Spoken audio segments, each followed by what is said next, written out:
La cólera. Vi luego otros espíritus en la muchedumbre que mencioné antes, que gritaban así contra el ejército de Dios: ¿Qué poder tenéis contra nosotros? Ninguno.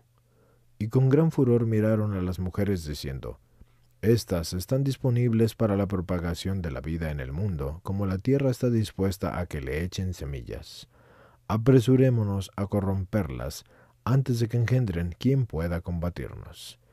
Y estos espíritus malignos difunden entre los hombres la cólera, el furor y otras cosas perversas, y exhortan a los hombres a matar. Penas de purificación de las almas de los que pecaron de cólera con el odio, y la razón de su castigo. Y vi una masa de aire borrascoso, como un fuego ardiente, y debajo había un lago vasto y negro, y lleno de una podredumbre asquerosa, en la que había gusanos, que tenían solo un ojo, y que agitaban toda aquella podredumbre con las colas. Las almas de quienes habían tenido la cólera con el odio y no la habían abandonado mientras vivieron, fueron atormentados por esa podredumbre asquerosa y por esos gusanos, y fueron quemados por el aire ardiente. Lo mismo que ellos habían mostrado la cólera, que nunca se termina con odio tenaz, fueron atormentados por la suciedad y los gusanos de ese lago, y por la suciedad debido a su cólera, y por los gusanos debido a su odio, y sufrieron el fuego ardiente porque ellos habían llenado su cólera con furia. Penas de purificación con las que son castigadas las almas de los que pecaron de la cólera sin odio, y razón del castigo. Las almas de el que tenía cólera pero no tenía odio, y de los que habitualmente no tienen cólera, se mueven alrededor del lago y están separadas de sus cuerpos. Vieron los graves castigos de este lugar y los temieron.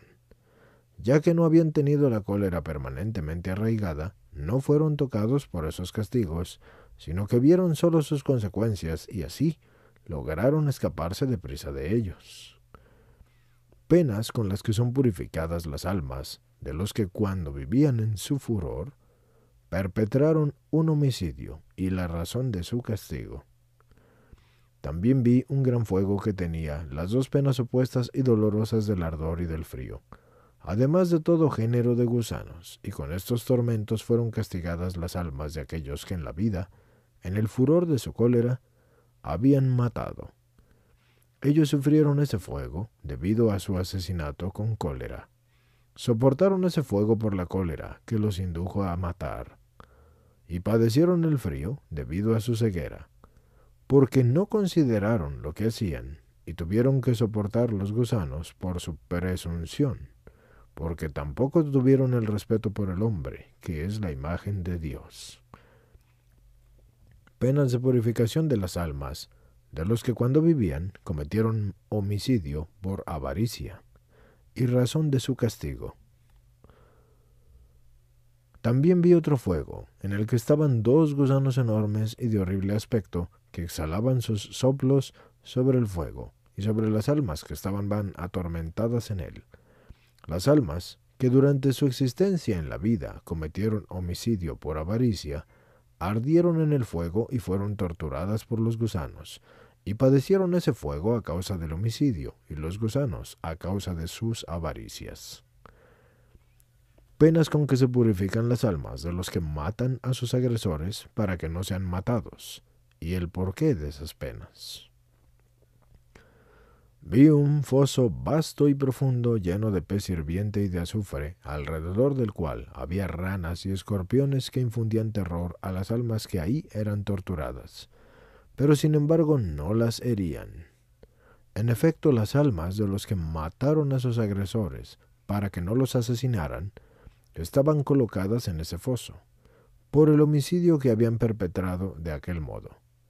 Tuvieron que soportar ese ardor por el impulso de que no fueron capaces de controlar, y fueron torturadas con la pez por el desprecio que infligieron a los que mataron. Fueron atormentadas con el azufre y tuvieron miedo de los escorpiones, porque ellos tuvieron prisa en defenderse cuando alguien los atacó, diciendo en sus corazones: yo te mataré, antes de permitir que tú me mates. Y probaron así el horror con las ranas, porque realizaron ese acto en la amargura de sus corazones. Penas de purificación de las almas de los que cometieron un homicidio sin saberlo y cómo cumplirlas. También vi aquí y allá una masa de aire ardiente que estaba removida por el viento, y ahí estaban las almas de los que cometieron un homicidio sin saberlo, y sin embargo lo consideraban insignificante. Estaban en ese aire ardiente porque habían contaminado el aire con un homicidio, y soportaron el continuo movimiento del viento porque habían menospreciado ese hecho.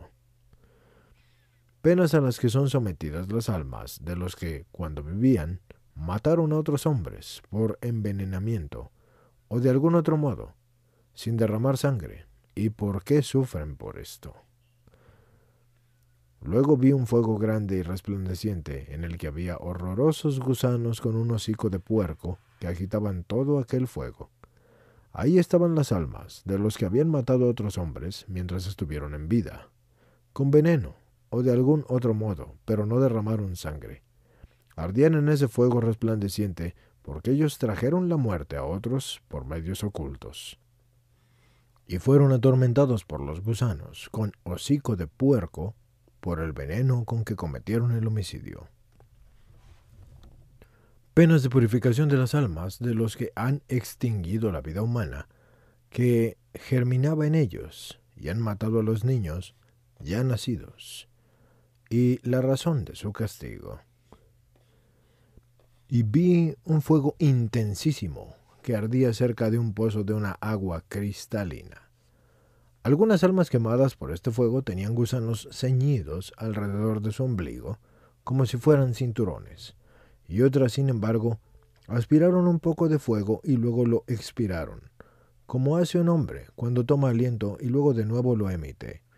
Y luego los espíritus malignos arrojaron sobre ellos con violencia piedras incandescentes. Todas estas almas tenían que mirar en el agua del pozo mencionado sus propios tormentos, como en un espejo, y por consiguiente sufrían una aflicción todavía mayor. Estas eran las almas de aquellos que mientras habían estado con vida, habían extinguido la vida humana que germinaba en ellos y habían matado a los niños ya nacidos.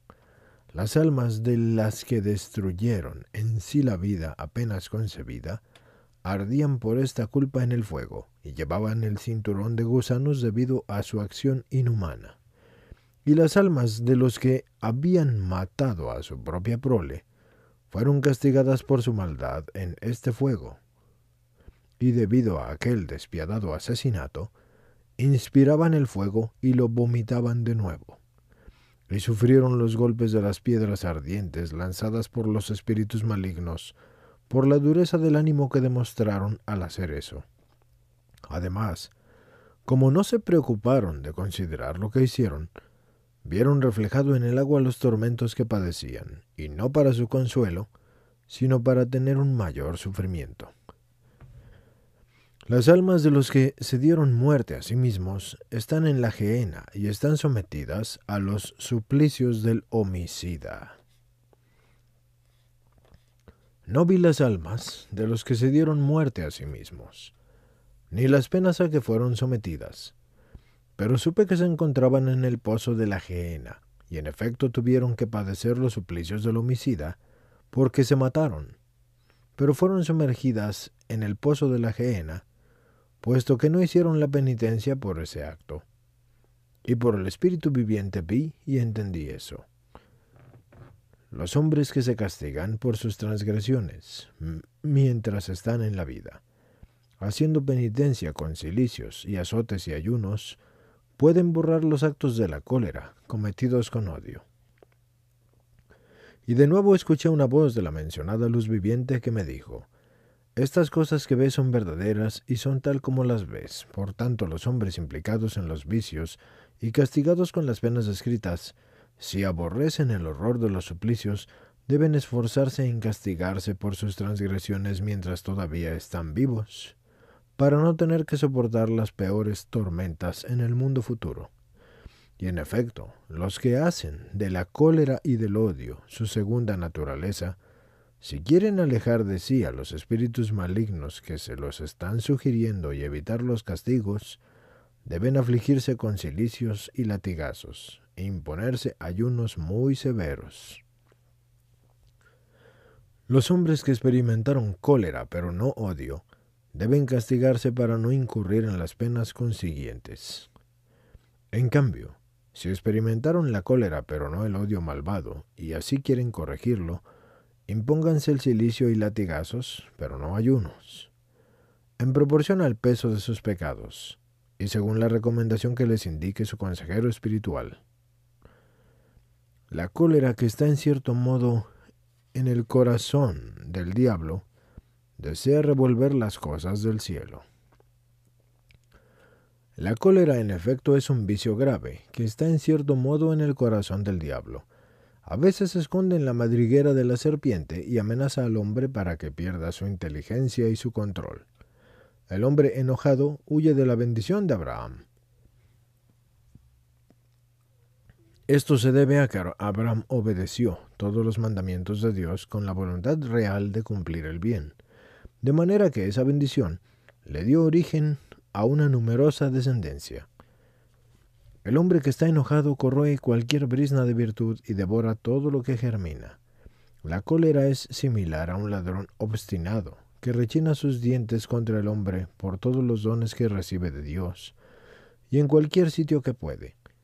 Manifiesta su cólera e instiga los pleitos, y no solo toma parte en actos impuros, sino que también en cualquier infracción de la ley de Dios. Y en efecto, la cólera es aquel dragón que quema todo a donde quiera que vaya, y es aquel bandolero que roba y que saquea todo lo que puede robar y saquear.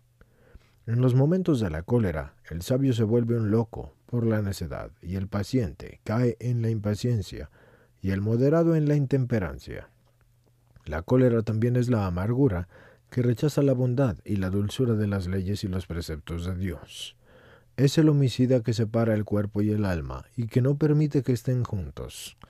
Es también aquel peñasco duro e insoportable que trata de destruir todo bien y toda justicia, y por ello su parte está en el infierno, ya que desea agitar las cosas del cielo, apenas se ha adueñado del hombre. Así lo pone fuera de sí, y lo turba con tan gran locura que no tiene en cuenta ni las cosas del cielo ni las de la tierra. La cólera, en efecto, destruye y anula completamente al que fue creado a la imagen de Dios, y ese monstruoso pecado atrae a los peores suplicios. Por lo tanto, los hombres que infringieron la justicia con cualquier clase de homicidio, y que castiguen con crueles torturas sus cuerpos, con los que perpetraron estos atroces delitos para lograr arrancar de sus almas las penas mencionadas anteriormente. Los que cometieron homicidio, ciegos de cólera, deben castigarse haciendo penitencia con rigurosos ayunos y con azotes, evitando también durante cierto tiempo la luz del día. Si el que en la ceguera de la cólera le arrancó el alma al cuerpo de un hombre, quisiera enmendarse éste para no sufrir por eso los suplicios que se mencionaron antes, entonces ese debe macerarse mucho tiempo con rigurosos ayunos y castigarse con latigazos y evitar por algún tiempo el resplandor del día, porque ha apestado el aire con la sangre derramada. Y eso cúmplalo, según las indicaciones del consejero espiritual que le guía. El que mata a un hombre por avaricia, castigue su cuerpo con ayuno y latigazos, evitando durante cierto tiempo el contacto con los hombres. Si el que separó el alma del cuerpo de una persona, porque se encendió con avaricia, quiere evitarse los tormentos que se mencionaron antes, debe emprender prolongados y severos ayunos, y azotarse con dolorosos golpes de látigo durante un largo periodo del tiempo. Y también debe evitar la comunidad con los hombres y vivir cierto tiempo una vida solitaria. Hágalo en la justa medida, según justicia. El que mate a un hombre que quiso matarlo, previendo su muerte, que se castigue con penitencia y ayuno adecuados, menos severos, sin embargo, que los que se mencionaron antes.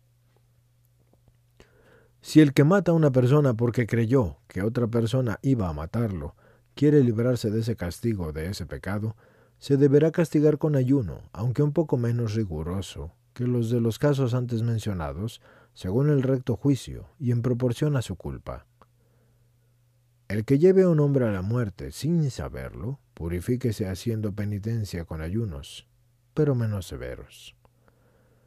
El que cometa un homicidio sin saberlo, si tuviese horror de las torturas descritas y deseara evitarlas, impóngase ayunos, para dar satisfacción a la justicia, pero más breves y ligeros, ya que su voluntad no ha estado implicada en este pecado.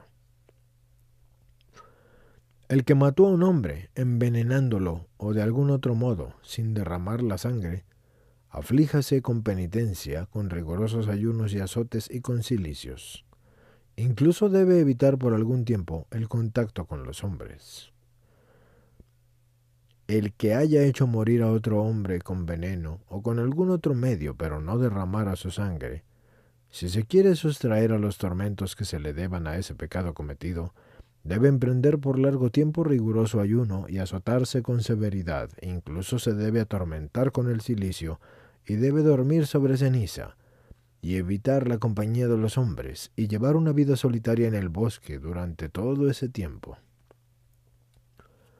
Las mujeres que destruyen la vida humana que les germina en ellas, acepten como penitencia ayunos y azotes. Las mujeres que se atrevan a destruir la vida humana que les estaba germinando en ellas, y que por lo tanto la condición material de una persona, sométanse a auténtica penitencia con severos ayunos y dolorosos latigazos, para poderse sustraer a los castigos que anteriormente se describieron. Los que lleven a la muerte a sus hijos nacidos, aflíjanse con severísimos ayunos y azotes y con ásperos vestidos, haciendo penitencia en la angustia de la soledad. Los que lleven a la muerte a sus hijos ya nacidos pecando así, de modo más que bestial, para liberarse de la condena de la muerte eterna y castigarse con la aspereza de la soledad, deben hacerlo con severos ayunos y crueles latigazos y ásperos vestidos, para encontrar el remedio de la salvación en la vida futura. Quien se da a la muerte a sí mismo, se ha destruido completamente y sin consuelo. El que se da a sí mismo la muerte ha borrado de la memoria que Dios le tiene de los hombres buenos. Se ha borrado a sí mismo, porque ya que el consuelo de la penitencia no pudo preceder a la separación de su alma, en efecto, matando el propio cuerpo, o sea, precisamente aquello con lo que debía purificarse por la penitencia, se destruyó completamente y sin consuelo.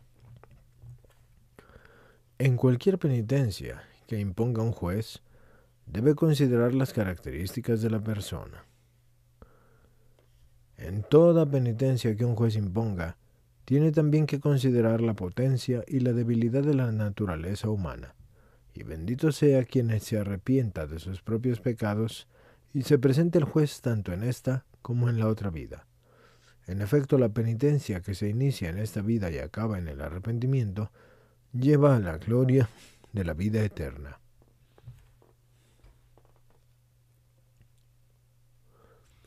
Dios, que todo lo creó, no quiere gozar solo de su gloria.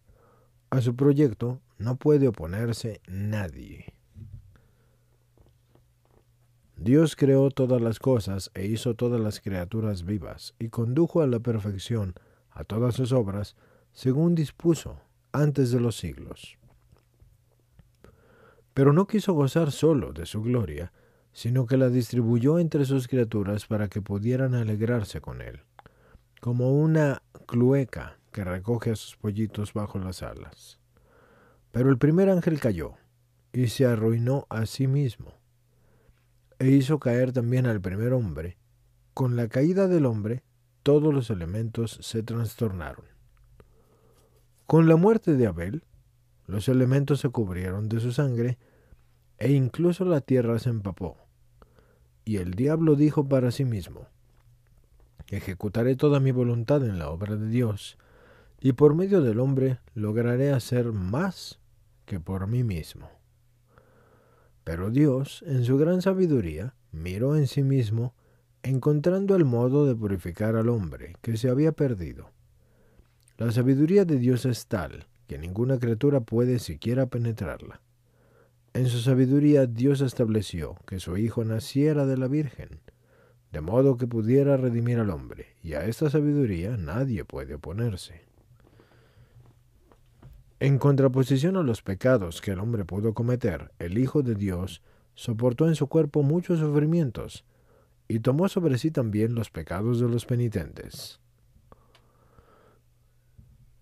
En efecto, en contraposición a los pecados que el hombre pudo cometer, el Hijo de Dios asumió sobre sí la ternura de la infancia, y contra la tentación de la carne del hombre tuvo que tolerar en su juventud la fatiga.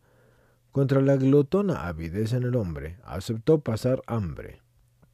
Contra los pecados realizados por los transgresores de los mandamientos de Dios, se dejó asediar por la tristeza. Contra la tiranía de los impíos, se dejó ofender con muchos vituperios. Contra los crímenes de los asesinos, tuvo que sufrir en la cruz. Contra los graves pecados mortales en que los hombres se hundieron, murió en la cruz de modo que pudiese arrebatar al hombre de la muerte. En efecto, por todos esos sufrimientos, tomó sobre sí todos los pecados de los que se habían arrepentido y que no le habían negado. Y por eso se le llama ángel del buen consejo, porque en todas las circunstancias es justo y clemente. Aunque el homicidio sea el peor mal entre los males, sin embargo, en la penitencia, el homicida se rescata por las heridas traspasadas de Cristo. Aunque todos los pecados sean peligrosos e infames, el homicidio es el mayor mal de los males, ya que el hombre no tiene ningún temor de Dios en su corazón cuando destruye lo que Dios hizo a su imagen. Por tanto, el que está ciego hasta el punto de no tener en cuenta a Dios en este crimen, debería buscar el arrepentimiento que Cristo logró por sus heridas traspasadas y perforadas. Cristo solo sufrió su bendita pasión para redimir al hombre que se había perdido y había sido destruido, y para esto Cristo no necesitó la ayuda de ningún otro hombre. Esto se ha dicho a propósito de la purificación y la salvación de las almas de los penitentes, y es digno de fe. Quien tiene fe lo considera cuidadosamente y lo recuerda para realizar el bien.